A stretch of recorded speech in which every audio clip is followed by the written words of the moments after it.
You're listening to Privacy Insights, brought to you by Picasso. Hello and welcome to Picasso Privacy and Security Insights. I'm Steve Wright, here today with another guest from the Picasso board, Dr. Philipp Raether, who is Group Chief Privacy Officer for Allianz. And today, Philipp has kindly written a short piece which you can read more by just clicking on the link below on privacy by design and default, safeguarding personal data in a global company. So I'm delighted to welcome you here today, Philipp. Once again, this short series will be about 15 minutes, and this is episode 3 of series 1. And let's crack on. Hello, welcome. Hi, Steve. Nice talking to you, and thank you for having me here on this podcast. Well, I think your rich tapestry of experience and knowledge on this subject is absolutely spot on, Philipp, because you've been at the sharp end as Chief Privacy Officer. You're at the sharp end of this issue. I know from various research and from clients and CPOs that I work with around the world that privacy by design and default is one of those kind of tricky issues that we all grapple with. And obviously, you know, your paper, which I read with delight, is talking about the sort of technical measures and the organizational measures. And I think it's not as straightforward as people think. It's not just a DPIA, which we can ask you some questions about in a moment, but it's much broader than that. It's very much cultural, as you say in your paper. And I think that's a really good point. So look, I've got a few questions I'd like to ask you, but before we crack on, is there anything you want to say about your paper before I fire away with these questions? No, I think you're spot on, Steve. So, I mean, privacy by design, by default, is really at the heart, of any privacy program. And it sounds really good and, comprehensive. But as you said, sometimes in practice, it's, very hard to implement and follow. And therefore, it's perhaps worth elaborating a little bit more on the detailed steps, which are ultimately leading to privacy by design and default.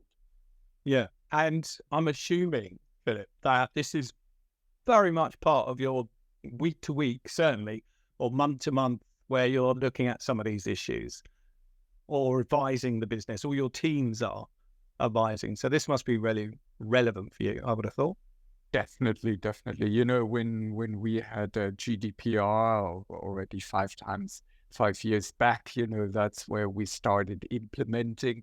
But ever since, it's a house where you keep building and improving. So I would even say on a daily basis, you live it, but you also improve processes. And this is really the heart of everything, I would say. Yeah, that's a very good point, because I think there was a misconception that if we got compliant, then we could walk away and leave everything working. But you're right, it's constant improvement. I live in an old house and it constantly needs jobs doing. Right, so through the roof.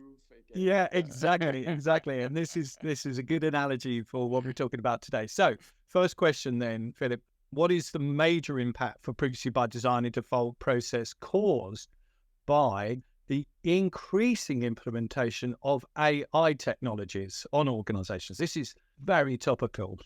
Very good question and very current, right? As companies, also Allianz and others, are using more and more AI technologies.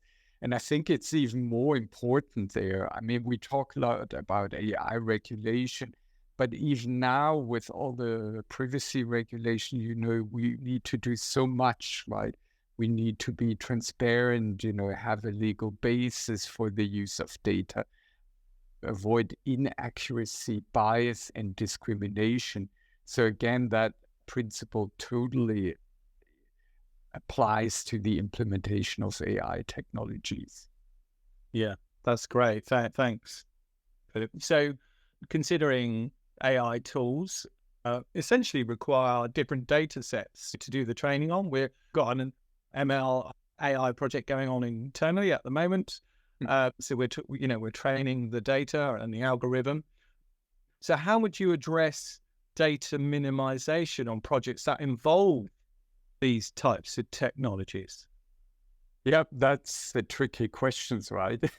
That comes a lot with, the digitalization. As we know, the digital world really lives off data. And we all know we can only have good AI if it's trained with a lot of data, or now, generative AI, it's even in the name LLMs, large language models, right? It's large, right? So there seems to be a contradiction, but if you look a bit closer, it's perhaps not the case.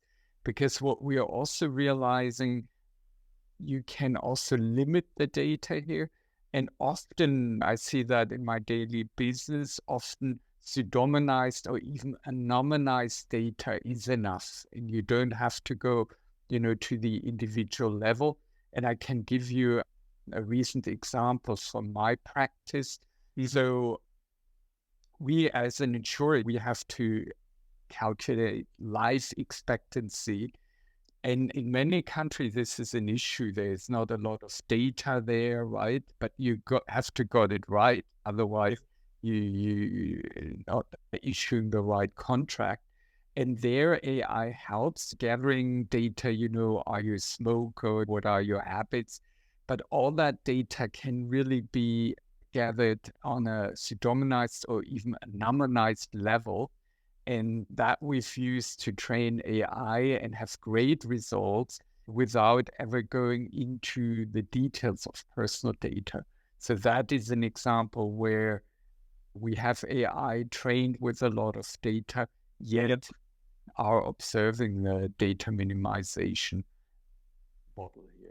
That's a fantastic example, because that really does bring it to life. And what you're talking about is a very practical way of simply anonymizing the data and learning from that. When I was at John Lewis, we did exactly that, a bit of pseudonymization and anonymization for our data insights and for profiling purposes, so that we could design better ads, better offers for our customer base. So thank you. I really do like that example. So what's the biggest challenge then you've faced, without giving away any company secrets, when implementing privacy by design in either a system, a process, a service, or some sort of project? What's been your biggest challenge? Yeah, that's a good question. I mean, since GDPR and all these developments, I think the mindset of people changed, right? They now really appreciate the benefit of privacy that it adds on trust with the individuals. So you don't argue so much anymore privacy as such. But what I see as a challenge, especially in big companies, so for example, Allianz has 120 million customers, 150,000 employees. And many of these colleagues are starting now new systems, products, services, and projects. And not everyone is aware that they should involve privacy or, by that matter, information security or compliance. And there are many people sometimes who run off, and then we have to call them back and say, wait a minute here. You also need to consider this and that. Is a privacy notice? Is there an agreement with the data processor in place? And this is just the awareness, the knowledge of the colleagues in big organizations that they have to do some certain things, right? That is still a challenge. Yeah, and I think that I would agree with that. And also, let's be honest, with an organization of your size, 150,000 employees, then those employees are constantly changing. When at John Lewis, we had 6 call centers, and staff turnover was so high. People would come in, short temp people. You've still got to get them thinking differently and understanding and identification of DSARs and things like that, so the training was just a constant, or is a constant. So I think that's a really a really great point, Philip. Thank you. So my other question was, right, so we know that privacy by design is a process that needs to be constantly checked against organizational projects, etc. What do you recommend in keeping from privacy values and principles in place throughout that project or that life cycle? I mean, so we're talking about privacy by design, which is conceptually done at the beginning of a project or even before the project has materialized. But, how do you keep that in place? How do you make sure the checks and balances are done throughout the life cycle or throughout the project duration? Yeah, no, that's also an excellent question, Steve. And I would say two things. One is an organizational one, and the second one is more a people topic. So for the organizational one, what I see, it's really needed that you have good processes in place. Let's say third-party management, that when you are looking for a third party, that you already have a questionnaire in the selection process, then that you have a good contract in place. But during the execution of the contract, that the vendors are checked. And when they're terminated, that the data, for example, is deleted, right? And especially in these big companies, as you say, with a lot of staff turnover, there needs to be a good protocol from A to Z. I mean, without having too much red tape, but on the other hand, I think these organizational steps are necessary, that by privacy by design fold at all these steps in the life cycle of data is looked at, right? So this is a more organizational one, but the people part is what that brings to life is also important. And we as data protection officers, we are many in Allianz, we're almost 200 globally, but again, compared to that 150K employees, it's nothing, right? Yeah. And that's why we have so-called privacy champions.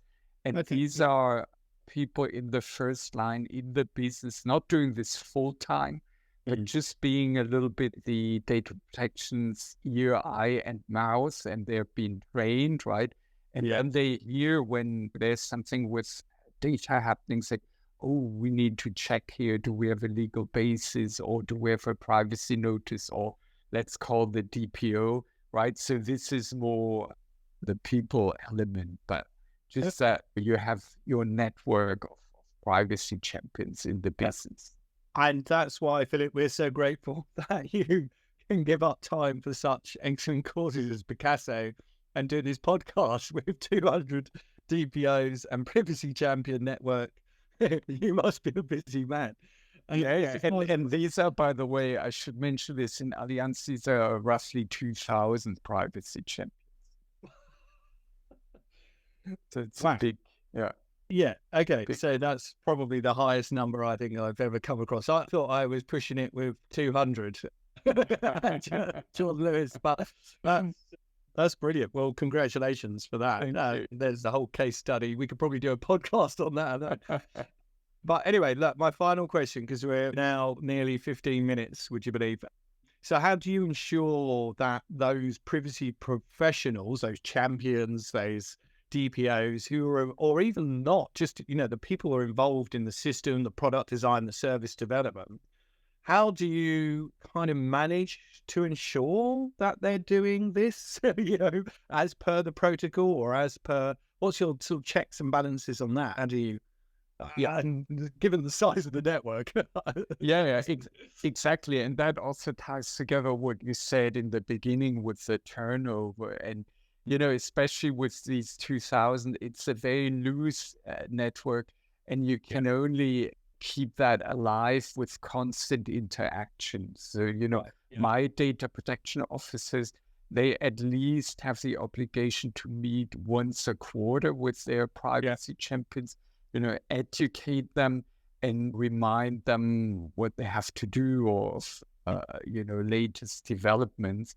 So I think really that people element of interaction, but then obviously also formalized training, right? So we have, for example, over and beyond of our normal privacy training, which each and every employee has to undergo, a specific 2-day privacy champion training, right? Okay.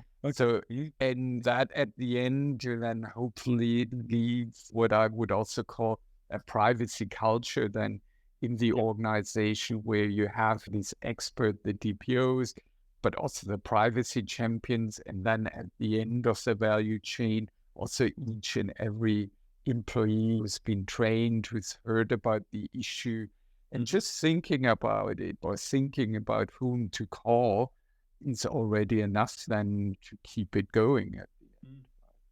Yeah, no, that fantastic. Listen, Philip, we have run out of time. Would you believe it goes so quickly? Yeah, that was, yeah, I know. So on behalf of Picasso and our community, I'd like to thank you for taking the time to write this short article and taking the time to explain on this podcast, especially when you've got a very big lot of responsibility. And yeah, so big thanks. I'm going to sign off now by just saying thank you to our listeners. Please remember, you can get involved with Picasso. It's one of the widest communities globally represented. And we've got some, apart from the privacy labs, we've also got that are underway, and we've got some great outputs coming out later this year. But also we've got the Picasso Awards ceremony on the 8th of November, recognizing you, the people that actually contribute to this industry, which is a wonderful opportunity for us to all get together and recognize those diverse list of talents that are out there. And also the community website, which will be revised in the next couple of weeks and will be coming soon and will enable you to engage in various different communities. So we welcome your feedback. We welcome your membership, which is free. Get involved, be part of this fantastic movement. So on behalf of Picasso, thank you, Dr. Philipp Raether, Global Chief Privacy Officer from Allianz, for joining us today. And I look forward to doing the next podcast in a few weeks' time. Thanks very much, Philip, and goodbye for now. Thank you, Steve, and thank you for the great questions and for having me here today. Goodbye.